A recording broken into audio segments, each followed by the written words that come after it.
ce soir les super pouvoirs de la nature. Et on commence avec ces animaux qui ne développent pas de cancer, comme les éléphants, les baleines ou encore les lièvres de Patagonie.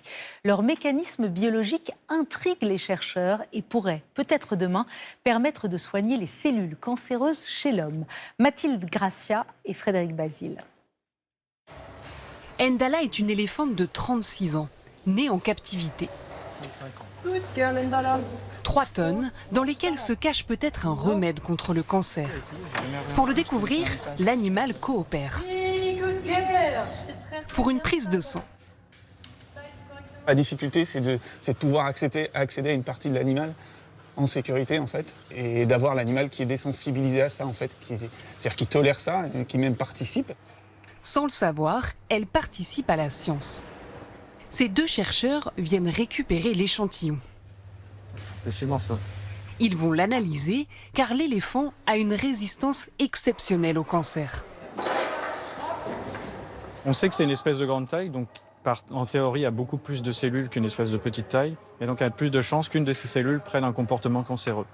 Donc cette espèce devrait en théorie développer de forts taux de cancer, et ce n'est pas le cas. Seulement 5% de cancer chez l'éléphant, alors que ce taux peut atteindre jusqu'à 40% chez d'autres mammifères. Le secret se cache au cœur de la cellule.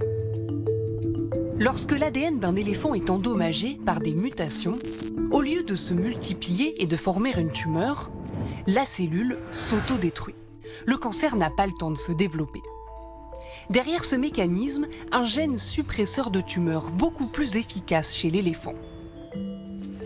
Il y en a 2 là-bas. Ouais. Les scientifiques cherchent à mieux le comprendre dans l'espoir, un jour, d'imiter son action chez l'homme. Cette découverte a lancé tout un champ de recherche contre le cancer, s'inspirer des animaux. Salut, Mathieu et Orsolia s'y consacrent à temps plein. et au niveau sérum, il faut combien? Le minimum, c'est 200 microlitres. Les zoos leur donnent accès à toute une panoplie d'échantillons pour faire des tests sur les cellules. C'est que des prélèvements, soit de sang total, soit de plasma, soit de sérum, éventuellement aussi de tissus sur des animaux, sur les organes qui ont été prélevés en autopsie, par exemple. Grâce aux données des zoos du monde entier, ils ont évalué la résistance au cancer de près de 200 espèces. Découverte spectaculaire, certains animaux n'en développent pas du tout. Comme ce lièvre de Patagonie, le Mara. Il s'installe comme un kangourou. Et parce qu'il n'a pas les pattes pareilles devant, hein. Pas du tout. Ces retraitées alsaciennes sont impressionnées. Eh bien, c'est une ouverture pour la recherche médicale, à savoir, ça serait bien. Si c'est un animal qui peut faire du bien à la race humaine, pourquoi pas? Tout reste à découvrir sur les secrets du Mara pour résister au cancer. Mais les scientifiques sont enthousiastes. Des mécanismes très variés ont déjà été identifiés. Par exemple, chez la baleine boréale dans le Grand Nord. Elle répare son ADN grâce à une protéine aux propriétés prometteuses contre les tumeurs. Des millions d'années d'évolution scrutées par les chercheurs pour trouver le remède le plus adapté à l'homme. Ils ne sont pas seulement délicieux dans une omelette, mais saviez-vous que les champignons ont des vertus exceptionnelles? Ils permettent de fabriquer des chaussures, des meubles, des coussins grâce à leurs composants uniques, le mycélium qui pourrait à terme remplacer le cuir et le plastique. Des grandes marques ont déjà franchi le pas avec ces produits 100% biodégradables. Reportage Noé Poitvin, Marie Petitjean. 2 étuis à lunettes d'apparence très classique. Le premier est en matière synthétique, mais pour le deuxième, sauriez-vous deviner sa composition? Je sais pas, là, je pense à du tissu, des fibres de plastique. Papier recyclé. Une peau de bête. Un recyclage. On dirait du plastique. Si je vous dis que c'est fait à partir de champignons. Champignons. Alors, pas du tout, je pensais pas du tout à ça. Non, j'aurais jamais dit que c'était du champignon. Non, on sent pas l'unus des bois. Un étui 100% végétal, conçu par 7 designeuses, installées dans la région de Toulouse. Sa matière première, elle l'accueille en forêt. Je m'arrête tout le temps parce qu'il y a tout le temps des petits champignons partout. Mais ce n'est pas la partie comestible qu'elle recherche.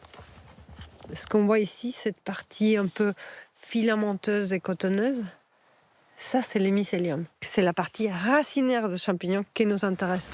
Le mycélium, un organisme aux pouvoirs insoupçonnés. Ah, celui-là, il est parfait. Parce qu'il est tout frais. C'est le secret de son textile écologique qu'elle fabrique dans ce laboratoire. Pour grandir, le mycélium se nourrit de graines et de sciure de bois. Et au bout d'une dizaine de jours, voilà le résultat, une incroyable couche flexible. C'est notre matière de départ. La matière qu'on va utiliser pour faire notre matériau, pour faire des chaussures, pour faire des portefeuilles, des porte-lunettes. Une fois séché, le textile imite le cuir à la perfection. Malgré les subventions obtenues, la créatrice n'a pas encore les moyens de commercialiser ses produits. Pourtant, les possibilités semblent infinies. Certaines startups l'ont bien compris. En 2022, les champignons ont investi les podiums de la Fashion Week avec ses sacs en mycélium. Et même nos salons avec le revêtement de ce canapé. On surfe sur le mycélium, littéralement, grâce à cette planche conçue par des entrepreneurs bretons. Mais l'idée la plus folle, c'est peut-être ce cercueil compostable, histoire de ne laisser aucun déchet derrière soi.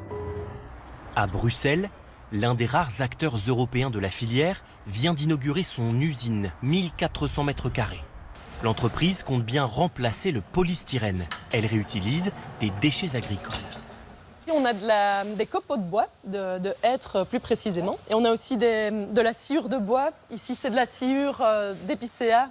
Une matière première stérilisée à haute pression, à laquelle on ajoute le champignon, ici en blanc, qui a poussé en parallèle. Cette matière, on va pouvoir l'utiliser pour des luminaires qu'on est en train de fabriquer, des grands luminaires pour un hôtel. Les voici dans leur moule. Ils vont pousser pendant 12 jours. On parle d'éviter les champignons dans sa maison, ce qui est normal. Mais ici, c'est tout à fait sain. Il est ensuite séché, donc il n'y a aucun risque. C'est comme du bois, finalement, qui a poussé. Des abat-jours, eux aussi biodégradables, en 1 mois dans la terre. L'entreprise se diversifie. Elle a conçu ses panneaux isolants, prometteurs, résistants et imperméables. Coffret de montres, porte-savon ou support de flacons, elle compte bien devenir le premier producteur européen d'emballages biodégradables à partir de mycélium. Un matériau d'avenir qui nous permettra peut-être demain de vivre sur la planète Mars avec cet habitat champignon. C'est le projet de la NASA. La biodiversité qui est aussi un moteur économique. Direction la Camargue pour parler du jackpot des flamants roses. Cet oiseau emblématique est l'argument numéro 1 pour attirer les touristes, mais aussi créer des emplois, des produits dérivés, bref, faire vivre tout un territoire. Le flamant rose rapporterait 40 millions d'euros à la région. Reportage au cœur des marais camarguais avec Anne Sylvain et Olivier Gardette.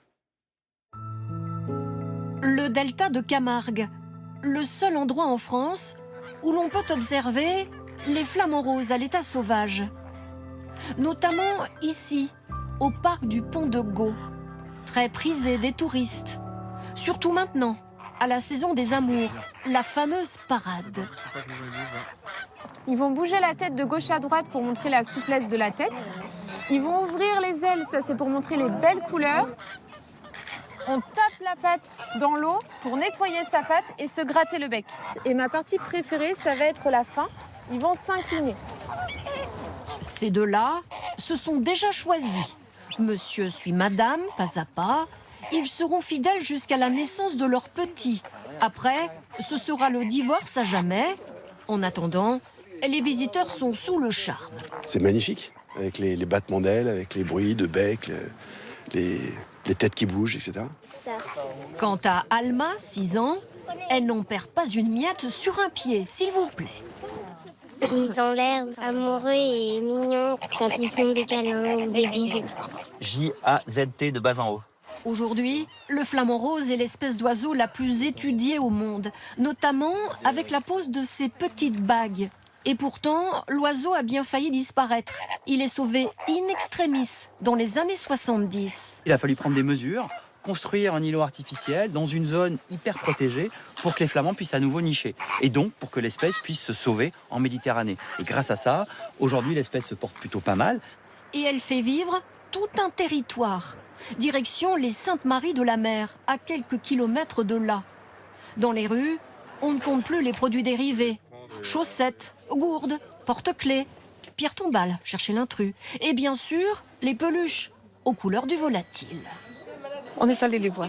D'où la petite peluche peut-être. Voilà, il y avait mon petit-fils avec nous, donc voilà, je me suis dit tiens, ça pourrait, parce qu'on les voyait très loin, donc du coup il a dit tiens, ça lui fera un petit flamant rose.